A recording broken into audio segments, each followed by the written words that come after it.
And really what we can do is paint a picture of how we can thrive and be successful with less water. And it doesn't have to mean that we're living in Dune where we're trading water credits and nobody can have a pool anymore. Hi there, and welcome to the On Land podcast. I'm Hallie, Mahowald, Programs Director for the Western Landowners Alliance. Today on the show, I had the pleasure of talking to a good friend, Aaron Derwingson. Aaron is the Water Projects Director for the Nature Conservancy's Colorado River Program. Aaron has piloted water banking and other tools for flexible water management, conducted field research on the impacts of reduced irrigation, evaluated alternative low water use crops, and upgraded irrigation systems to help improve river flows.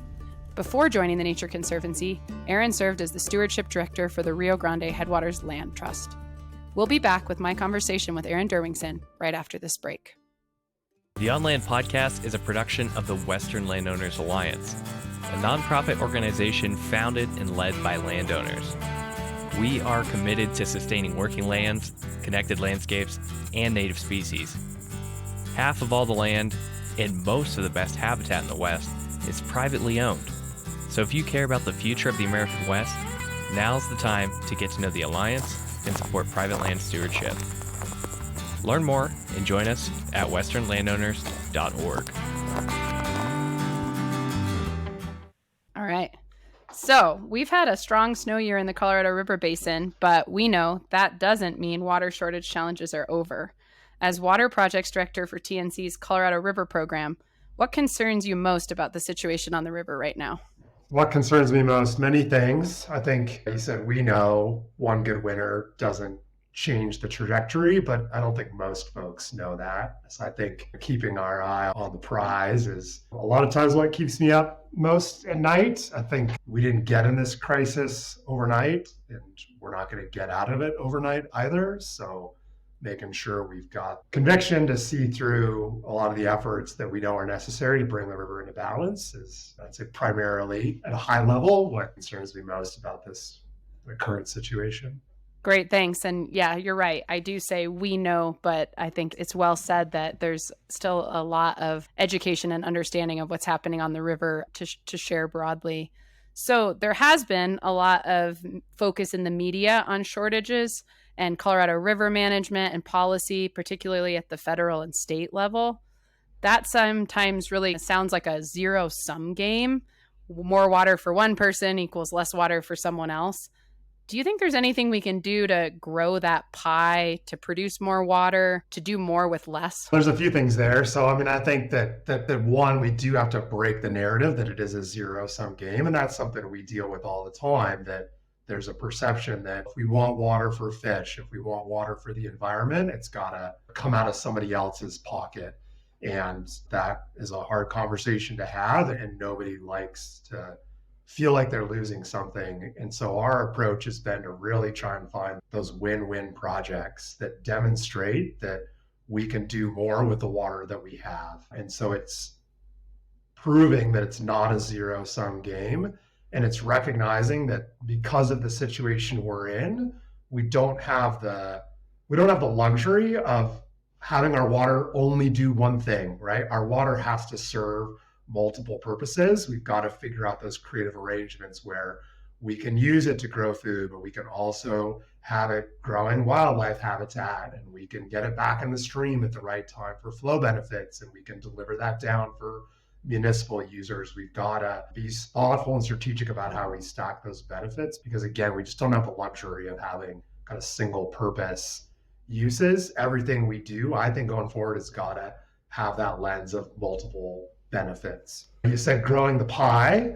I think my perspective, we've got to be smart about using the water that we have, and the effort that we spend chasing a pipeline from the Missouri, towing icebergs down from Alaska, all these proposed solutions to grow, to make more, detract us from the hard work that we've got to do to figure out how do we live within our means in the basin, which is entirely possible to do and entirely possible to have communities that thrive with less water. But it's going to take some thoughtful work about how that happens in every geography. Yeah, I love your optimism there of you really feeling like we can and that there are real solutions. You mentioned some projects you guys are working on to maybe do more with less or with the water we have. Do you want to share any examples of stuff that you've been working on in the Colorado River Basin on that front? Oh, I would love to. I think no, in seriousness, I think we do have really great project examples. And I think part of our effort is to tell that story because I think you see the headlines and you see shortage declarations. We've got to cut all these uses and not to take away from the challenges of any of that. But I think it makes it a little bit harder to do our work because, again, it just feels like loss. And how do we deal with that loss? And really what we can do is paint a picture of how we can thrive and be successful with less water. And it doesn't have to mean that we're living in Dune where we're trading water credits and nobody can have a pool anymore. Some of the projects that we have, our program, we work from the Headwaters here in Colorado all the way down to the Delta and could talk about examples at every level. I think some that really illustrate our work, would be, we have one in Colorado on the lower Yampa River, where we're working with the Maybell irrigation district to improve their diversion from the river. They divert water and carry it through a pretty long canal to serve their agricultural lands.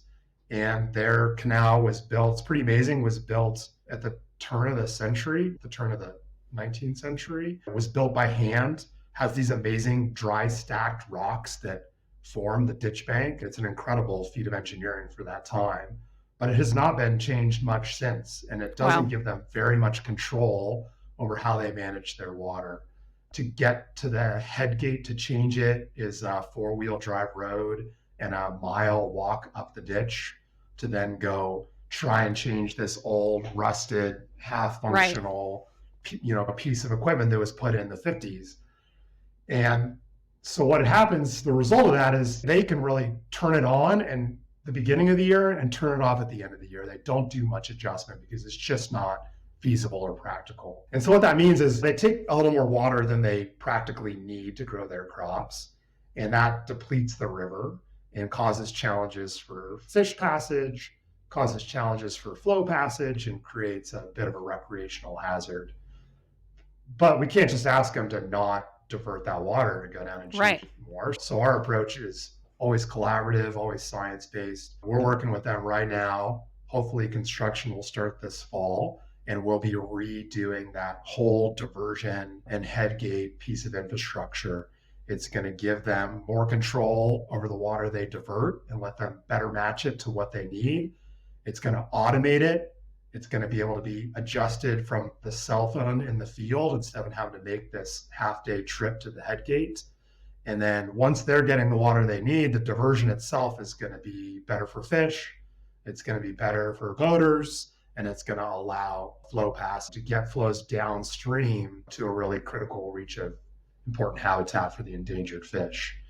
And so that's the kind of thing we're talking about. And there's examples like that in every basin. They've got infrastructure that was put together 50, 60, 70 or more years ago that's in huge need of repair, but it takes time and it takes a lot of money and resources to do that. And that's where we can help with these partnerships and figure out the win. Maybe real quick, another good example, so you think about a different one. We work down at the other end of the Colorado River Delta, and we do project work and policy work. And we helped with the renegotiation of the treaty between the US and Mexico. So they're called minutes when you amend a treaty. We were involved in a minute that amended that treaty and created a water sharing arrangement between the US and Mexico, where they shared surplus, they shared shortages, and there's an environmental allocation of water for the Delta. And so we helped ensure that piece was in the minute.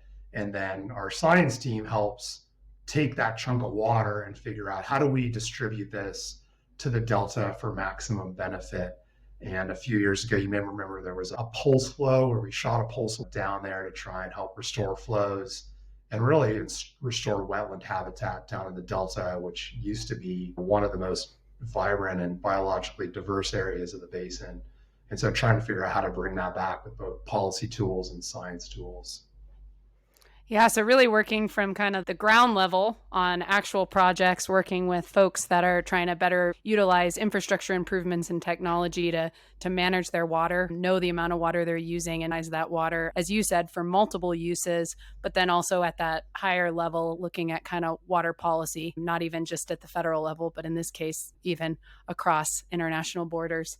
That's really interesting. And I think you brought up the fact that these types of projects and work require financial resources as well as the people to put those in place. But on the money side, it's often said that water follows money.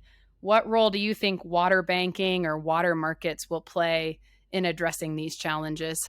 Yeah, that's a good one. That's a tricky one. I think there are important opportunities that we want to look at in terms of water banking or water markets. But I think about broadly as a way to create more flexible water management and create other economic opportunities for water users.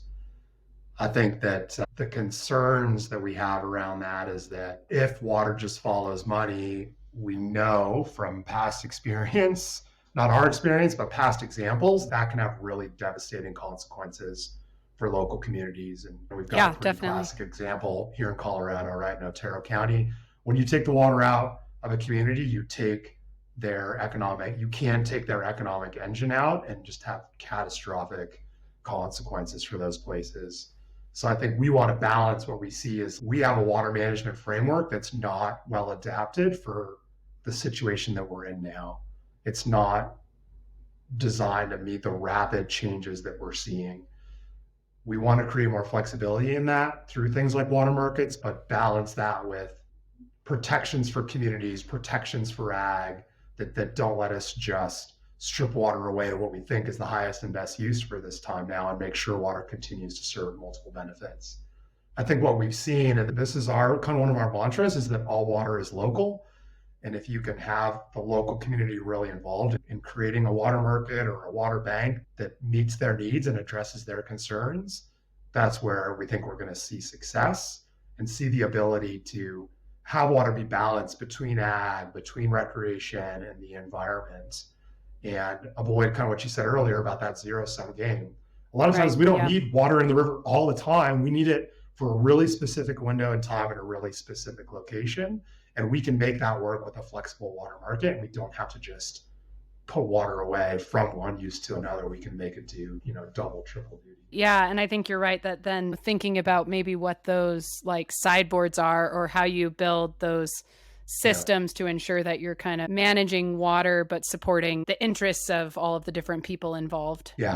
You all work in rural communities and know as well as I do, they feel, for good reasons, a big risk when it comes to their water. It's a big economic engine for them, but they often lack the resources or kind of certainly the political power of municipalities and other places that could. Yes.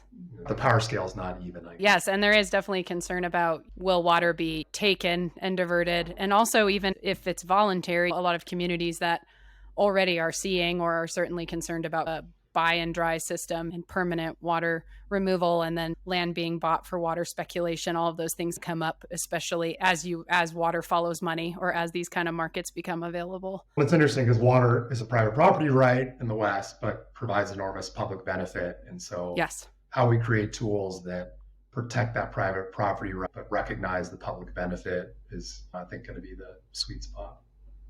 Yeah, I agree. Continuing just a little more on the topic of money, we keep hearing about significant federal dollars available to go towards this work, towards drought resilience and water management. What does that mean for landowners on the ground?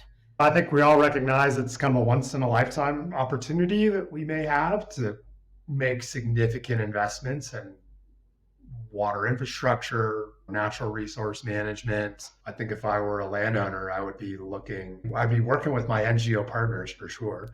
And I'd be looking at all these opportunities and how they could help me create a landscape that's more resilient to the challenges that we're seeing, whether that's drought, whether that's wildfire, invasive species.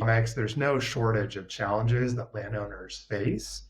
And I think we've got a great chance right now to use this investment to really help prepare our lands for an uncertain future and help those landowners thrive. Because at the end of the day, and again, y'all recognize this, we need good stewards on the land. Yeah. And this is a way to help them do their job in increasingly challenging circumstances and continue to do it for the future. I could be looking wholesale at all these opportunities and what fits my place, what fits how I operate it, what fits where I'm located, and your values and objectives for your property. Yeah. And what you mentioned, landowners partnering with NGOs and trying to figure out how to get some of this funding onto the ground to support better water management, as well as the stewards on the ground to make it work with their operation. What, in your work in the Colorado River Basin, what do you see as the role of the states in that, in these kinds of projects, in this connection to this federal funding? Yeah, I think a few things. We know a lot of the federal funding will actually flow through the states. So making sure they've got robust grant programs and program officers and contractors, et cetera, to help that money flow freely and easily. I think a concern a lot of us have is that you got a once in a lifetime funding opportunity, but you may not have the capacity to make sure it gets on the ground easily. So I think a state role is to boost that capacity so people know how to access these funds. And I've seen that already happen. You're seeing program coordinators get deployed in communities throughout the different states to work with different partners to help secure those funds. And I think that's a great role of the state to support those program coordinators. I think states also have a role in providing matching funds. Some of these monies will flow quite flexibly, but a lot of them will have pretty stringent match requirements, and state funds are a great source for those match requirements. And then I think at least how I think about our state partners is they're really key in helping target where these funds can go for maximum impact. Because even though it's a substantial amount, it's not going to can't just maybe spend it willy-nilly. I think we've got to be thoughtful about how we coordinate it for maximum impact and get it on the ground for the highest priorities. Great, thanks. Moving just a little bit to a new topic. So we talked to the California Secretary of Natural Resources, Wade Crowfoot, on our last episode of this podcast. And he said his biggest worry was that we don't have nimble enough institutions and infrastructure to match the speed of how the hydrology is changing. I'm curious about your thoughts on that. Yeah, I would 100% agree. I think, again, we've got in a lot of places, an infrastructure and a policy framework that's designed for hydrology that we don't have. And as we see bigger swings, drier dries and wetter wets, more variability, continued drought and aridification, I would agree that I think our system's not really well prepared to handle it. On the flip side, being an optimist, I think we've got the tools in place to figure that out. And it's interesting to see California this year that's dealing with such a banner year. They've gone from worried about drought and wildfires to extreme flooding. And how can we use things like natural infrastructure to use this huge snowfall to recharge groundwater? How can we create those new tools that can help us adapt? Because we know this is our future. And somebody said this in a meeting I was in the other day, we've got to get off the hamster wheel of reaction, where all we can do is respond to the kind of current water crisis or other crisis that's right in front of us, and make sure we're making decisions and investments that are going to have to pan out over 3, 5, 10 plus years.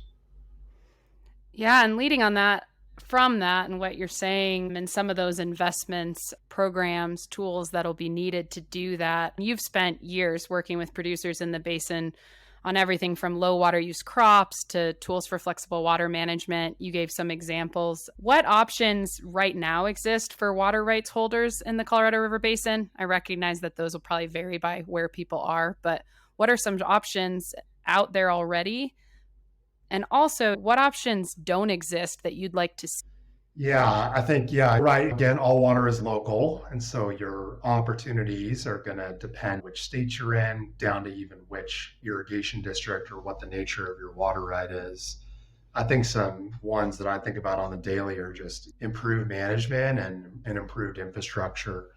And some infrastructure can be expensive, but there's other really simple approaches that can help people adapt and improve their operations. Like I was just over in Gunnison the other day, and they've been working on a great new piece of technology called the auto Tarp, which essentially helps people that do wild flood irrigation time that irrigation. And I bet you've heard stories like this where people irrigate and they're busy, they set their irrigation, and then they've got to run off and do 10 other things, and it may take them a while to get back and change that irrigation.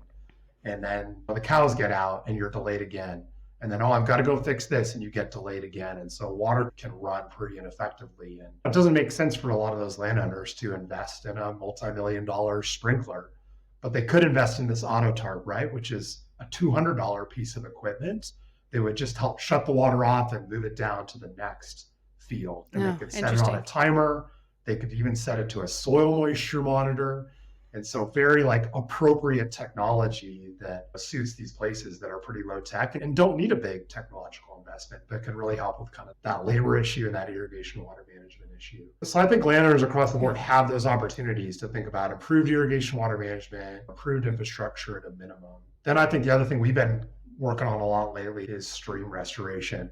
A lot of streams on public and private lands are pretty degraded, and that can really impact the forage that you grow, can impact your vulnerability to wildfire, and coming in and doing some pretty low tech stream restorations where you're not talking about a bunch of concrete and a bunch of backhoes. You're talking about simple rock or log structures that you can put in over the course of a week that can help slow the water down on your property, spread it out so you get more forage and bring more benefit in. And again, can be done pretty cost effectively and pretty low tech. I think some of the more creative things we think about then are, what are your options? If you, for whatever reason, how it fits into your operation, don't want to grow a crop for part of the year, only want to grow for part of the year, have a fishery that you care about, being able to leave your water in stream for environmental purposes, and in a lot of cases get compensated for that, have that be part of your management and operational portfolio. And again, I think our MO is like, we need more tools in the toolbox, and they're not going to work for everybody all the time, but the more options we have, the better prepared landowners can be. And so if you've got to make major ditch maintenance things and you are not going to be able to irrigate, you could leave that water in stream that year. You wouldn't have to worry about your water. You could get compensated. So creating those kinds of tools. Right. More of those kind of opportunities. Yeah. Yeah. More of those opportunities, just that flexible water management. Like right now, you think about somebody's water and they, especially in ag water, they can do two things with it. They can grow food with it, food and fiber, or they could sell it permanently to another use. And we know that has consequences to sell it permanently. So can we create more value in the middle where people can expand the value of their private property right, and then again, maximize some of the public benefits that are associated with that?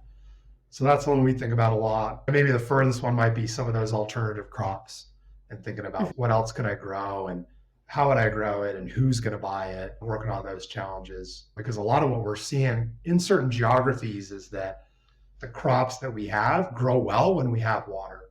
But if we don't have that water, there could be much better alternative crops that are more drought resilient, maybe better suited towards deficit irrigation or drier conditions, and could fit into existing markets. So we wouldn't have to do some whole changes.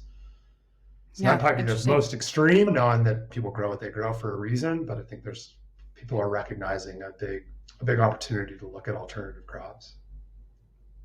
Great, thanks. Yeah, and then some of what you were saying around even some of the water sharing, whether that's and having options that are more temporary rather than permanent and more flexibility there. Yeah, we've even looked at ag to ag leases, a lot of basins, they're water short, and a lot of people are doing this already. It's just not formalized in policy that they don't follow strict prior appropriation. They share water because they're neighbors and that's what they do. And so figuring out how to support those creative water sharing arrangements that are, again, built from the ground up and making sure, again, people have the protections and resources to do that.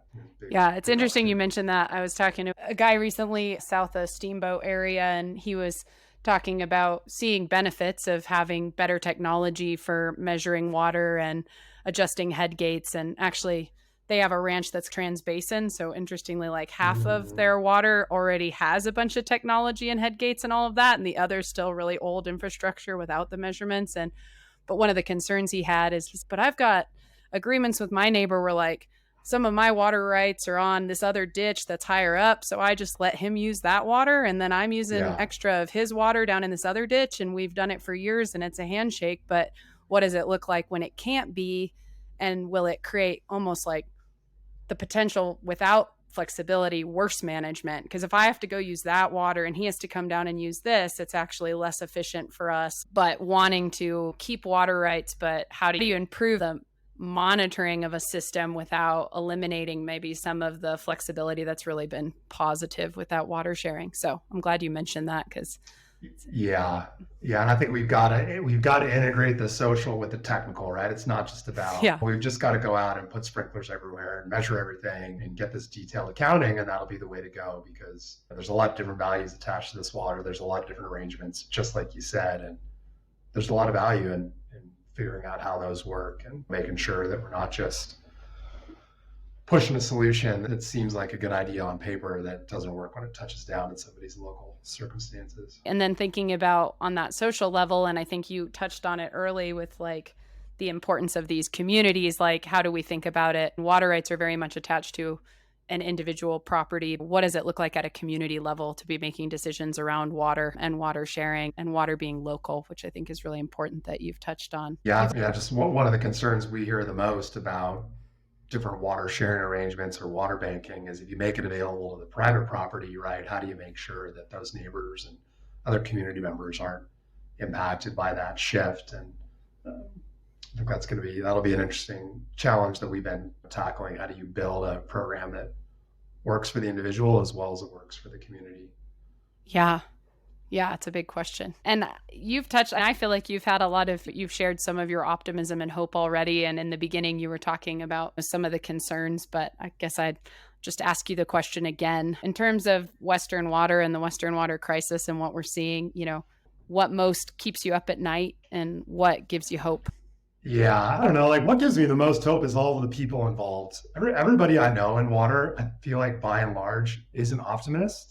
They want to roll up their sleeves and they want to get to work, especially on the ag side. I think that there's just, if there's a problem, let's get out there and fix it. And I love that attitude. And I love working with people who have that mindset that I am committed to addressing this challenge and figuring out how my community can thrive, how my ranch can thrive, and where we play in these bigger river situations. So I think that's definitely what gives me the most hope, is just seeing the enthusiasm that people bring to these challenges, even when they've got so much else going on in their day, that they have this energy to really pursue these creative arrangements is, to me, really inspiring.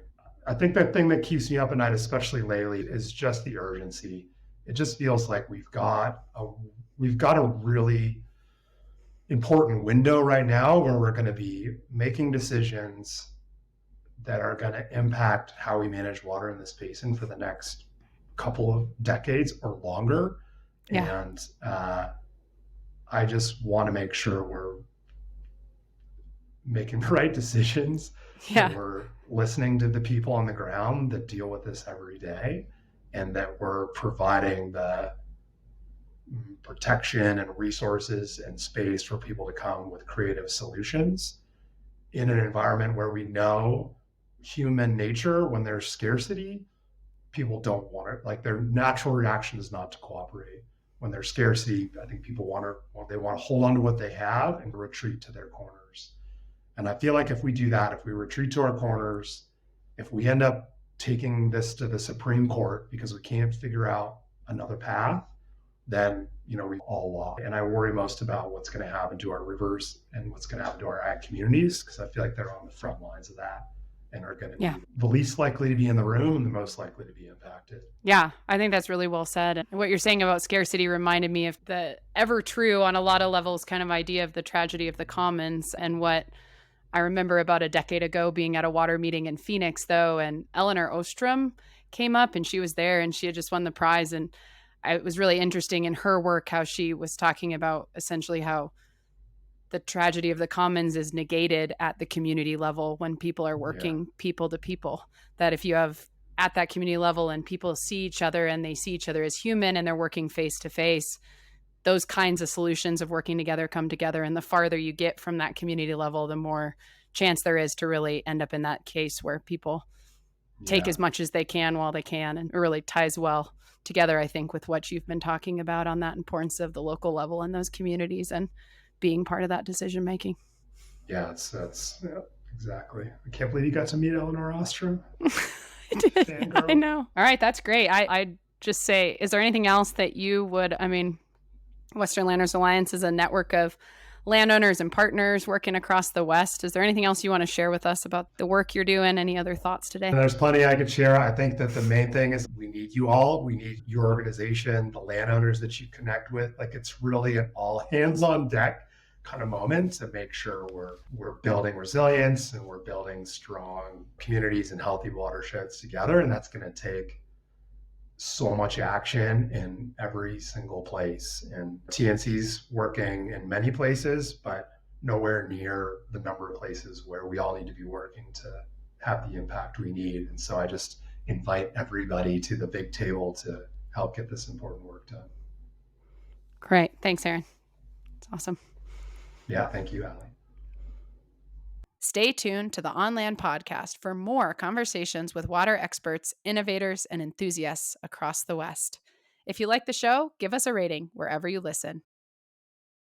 If you care about the future of the American West, then make sure to check out Working Wild U, a podcast from Montana State University Extension and Western Landowners Alliance. This show takes you out into the field, forest, and range to meet people and wildlife of the American West. You'll hear immersive stories that ground you in place and at the crossroads of culture and science. These stories focus on the challenges and successes of managing working wild landscapes. That's farms and ranches.